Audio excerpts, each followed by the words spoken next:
It's a pleasure to be able to present on fair health data today. Thank you very much, Jan, for organizing this session, which I consider very relevant. I am actually located usually in Berlin at the Charité, one of the largest university hospitals in Europe. Presently, I'm in London at the Brain Connectivity Workshop. So the challenge I am addressing in this presentation is the challenge of sharing personal and in particular health data. And my background is brain simulation. So here you see, for example, an avatar of one of my colleagues, Jessica. And such digital twins of the brain contain personal information that is derived from usually brain imaging data that includes also EEG and MEG data. So to protect the privacy of the individuals to which such personal data that also provide information about the health state, to guarantee this protection, we have in the EU the European General Data Protection Regulation, GDPR. And in other regions of the world, in fact, we have very similar regulations. Maybe they are not so well known as the General Data Protection Regulation in the EU, but for example, in Canada, there are regional regulations that are in fact very similar in terms of the rules. So let us get back to actually the data and talk about neuroimaging data of humans. So why are they personal? There was a lot of research on that matter, and I give you 5 examples here. So there's, for example, one study that showed in 2015 that in brain imaging data, structural and functional data, you find a lot of individual information. For example, you can predict the intelligence of the individuals and many other behavioral and demographic aspects. What also has been shown is that only very small combination of data points, for example, from a structural or functional connectivity matrix, are sufficient to re-identify a person. Often it is not possible to remove the faces from brain scans, and then of course we have the possibility of face reconstruction and face recognition. Even when the faces are being removed from MRI scans of humans, then it has been demonstrated because of the complexity of the MRI signal, it is still possible to reconstruct the faces from the defaced data. And last but not least, there are already millions of data sets of head and brain scans out because of the platforms that are being used in research and in clinics. They are not really secure. They didn't have a high level of information security and often still don't have in several regions of the world. So many scans have already been leaked and are freely accessible via the internet. So another aspect that I mentioned before is that the imaging data provide information about the health state of an individual, and therefore they are considered health data. And in addition, in order to do research with such type of data, usually anonymization is not possible. The type of research done on brain imaging data is on an individual level. Yeah? You don't want to average 1,000 brain scans and do your research on this data because typically health-related questions are being addressed and exactly the biometric information of an individual matters. Because these brain scans are containing biometric information, they can actually not even pseudonymize. The pseudonymization would mean, according to the definition in the General Data Protection Regulations, that all the biometric information, the identifying information, would be removed and kept separately behind technical measures and be not part of the research data. So strictly speaking, if we remove the name and birth date and address of a brain scan and maybe also the face, we cannot talk of pseudonymization. Yeah? It's still personal data. It is not anonymized data. It's also not pseudonymized data. It contains biometric information of an individual. And the biometric information gives also information about the health state. So we deal with, according to the General Data Protection Regulations and the EU, special category of data according to Article 9. And this requires special protection.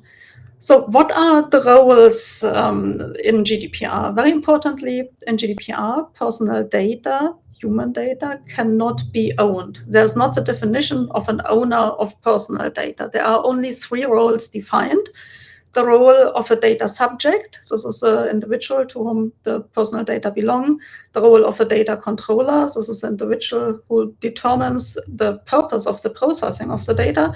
And the role of the processor, this is the individual who does the processing on behalf of the controller. And the data controller has all the responsibility for the data. Yeah? And this is usually the scientist. The scientist determines the purpose of the processing for a specific research purpose. And with this, when just getting access to personal human data, according to GDPR, they are data controllers. And with this comes the responsibility and the liability. Yeah, these data controllers, the scientists, are liable. And they have, according to GDPR, to implement appropriate technical and organizational measures to ensure and demonstrate that processing is performed in accordance with the regulation. So it is their responsibility to be able to demonstrate that. And I'm personally leading 3 consortia, the large-scale consortia in the European Union, that have the goal to develop infrastructure platforms that provide all the technical and organizational measures for the users, the scientists, the data controllers, to demonstrate compliance with GDPR when they store their data in the platforms, when they share their data via these platforms, and when they process the data in the platforms. These are the 3 projects. The one just ended. It was the EOSC project, Virtual Brain Cloud, consisting of 16 partners. Now ongoing since 1 year is eBrain Health, actionable multi-level health data, comprising 20 partners. Jan Biale is on board there, for example. And another large-scale consortium funded with 60 million euros that's just started this year, called TEF Health, Testing and Experimentation Facility for Health, AI and Robotics, where such infrastructure is being developed for the service to startups and SMEs, small and medium-sized enterprises. So this consortium builds services that are not just for academia, but also for the private sector to enable validation of innovative products, certification based on health data. So the output or outcome of the first project that ended, the EOSC project, is a platform that we call the Secure Virtual Research Environment that is located at the Charité University Hospital in a critical infrastructure with a very high information security level. It's a cloud platform. It's accessible via different registries, as you can see on the right. For example, you can discover it as a scientist on the EOSC marketplace and in other data repository registries. It is GDPR audited, and it is presently undergoing Euro Privacy certification. Euro Privacy certification is a very new measure that has been just recently introduced in Europe. This is a high-level architecture, and this is just another illustration of the high-level architecture. I will give you a very coarse picture of what is possible. So first of all, there's, of course, access control. There's an authentication authorization system that can be federated with other platforms. Then there is a whole set of tools made available for making the data fair. And this includes the organization of the data, annotation of the data, versioning of the data, and provenance of the data. This all is embedded in a scalable cloud infrastructure, and the users have the possibility via graphical and command line interfaces to access not only data sources, but also high-performance computing, also sitting in a critical infrastructure with high level of information security and with GDPR audit. And they also are able to access virtual machines that are access controlled and provide separated, secure environments to process their data individually or with their lawful or rightful collaborators.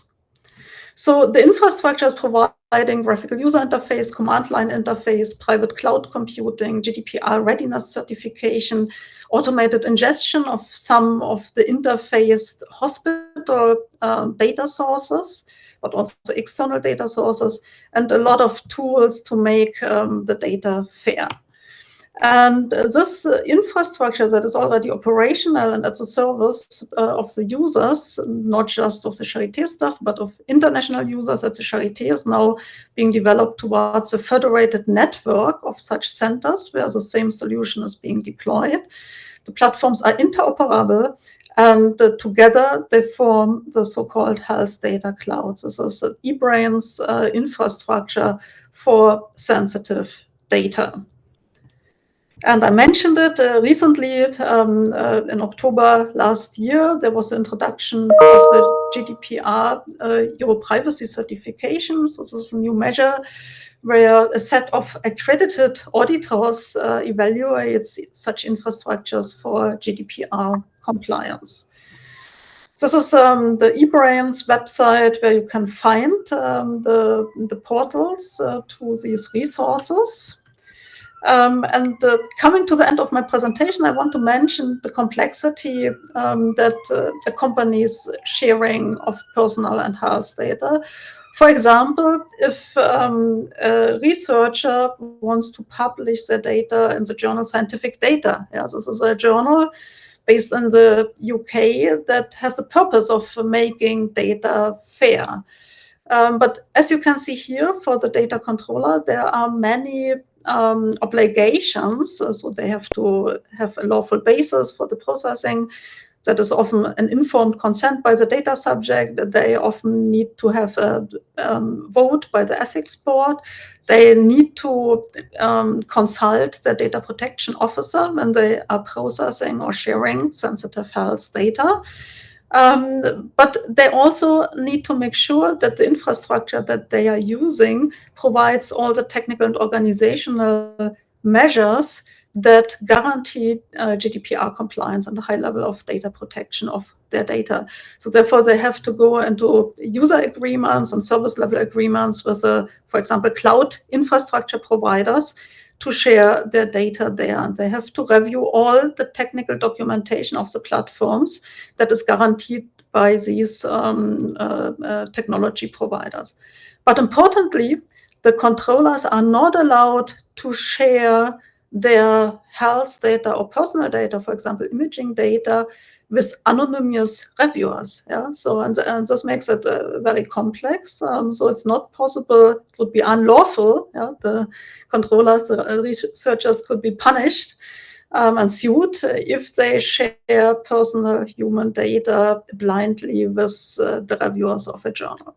So we need to find solutions how this review process can be mediated and obtained without breaking the law. And one such possibility would be to go via a third party, for example, the editor. The editor would sign a data processing agreement. In Europe, we have standard contractual clauses, standard agreements for this purpose. And the editor of the journal, for example, would then become the lawful controller for a specific purpose, namely the review process of the dataset. And as a authorized controller of this dataset for a specific purpose and for a specific duration, namely the duration of the review of the article and the dataset, they can then conclude with the reviewers a processing agreement according to the prevailing legislation. And only with this process, it would be possible to lawfully make available the data to the reviewers. So this is just one example of the complexity if we talk about health data and sensitive human data. Here I show you the standard agreements that are being made available by the European Commission and the EU that can be used to conclude such processing agreements. And they are differentiated. There are two types: standard contractual clauses for transfers, as you can see here, between the EU and non-EU countries. And here it's very important to understand that this doesn't incorporate all non-EU countries, but only those that have an adequacy agreement that can guarantee the same degree of protection of the data as we find in Europe. Yeah? And that the data subjects can actually enforce their right in these countries. This is only the case presently in about 20 countries. So there are 20 non-EU countries that have such an adequacy agreement. And the other standard contractual clause refers to the agreement between the controllers and the processors within the EU. And these agreements can be used. And that's it. This was my presentation. Thank you very much for